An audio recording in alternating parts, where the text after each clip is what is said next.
تيجي بقى اهم محطة في حياة دكتور مصطفى محمود. اسمع كده، ايوه، برنامج العلم والإيمان. برنامج خيالي بمعايير زمنه، جمع فيه الناي اللي كان بيحبه واتعلم يعزفه وهو صغير، والعلم اللي وصل له من خلال دراسته، والدين اللي قرأ وبحث فيه لسنين طويلة، وقدم 400 حلقة على مدار 28 سنة، وشافوا ملايين من الوطن العربي كله. كان بيجمع فيه صور وأفلام من العالم كله عشان يبسط العلم ويربطه بقدرة الله سبحانه وتعالى. لكن دكتور مصطفى محمود كان شايف إننا في عصر التآمر الكبير، ودايما كان بيحذر من التطبيع مع إسرائيل، وكتب كتب بيحذر فيها من مخططات الصهاينة، زي مثلا كتاب إسرائيل البداية والنهاية، غير المقالات اللي كان بيفضح فيها مخططاتهم. وده بقى زعلهم جدا، والموضوع وصل لمستوى دبلوماسي والكبار المسؤولين من هنا وهنا، والنتيجة إيقاف برنامج العلم والإيمان. ساعتها مصطفى محمود راح مبنى مسبيرو عشان يناقش قرار إيقاف البرنامج، لكنه واجه إهانة كبيرة وضغط عصبي. وفي نفس اليوم وداخل مبنى مسبيرو اتزحلق من على السلم ووقع على دماغه، وبسبب الوقعة دي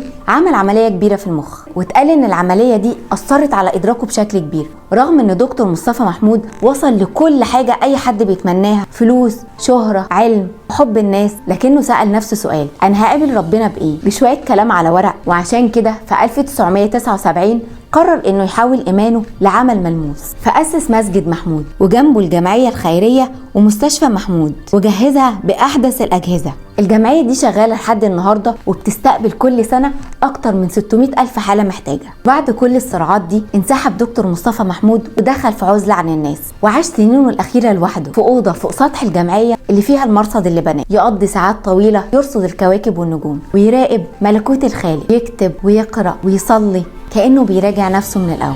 2009 اتوفى دكتور مصطفى محمود. جنازته ما كانش فيها لا إعلام ولا مسؤولين كبار، لكنها كانت جنازة شعبية فيها ناس اتعلمت منه وناس اتعالجت بسببه، وساب 89 كتاب و400 حلقة عن العلم والإيمان، ومسجد وجمعية خيرية. ميراث ضخم، صدقة جارية وعلم ينتفع به، زي ما قال رسولنا الكريم صلى الله عليه وسلم: رحم الله رجل العلم والإيمان دكتور مصطفى محمود.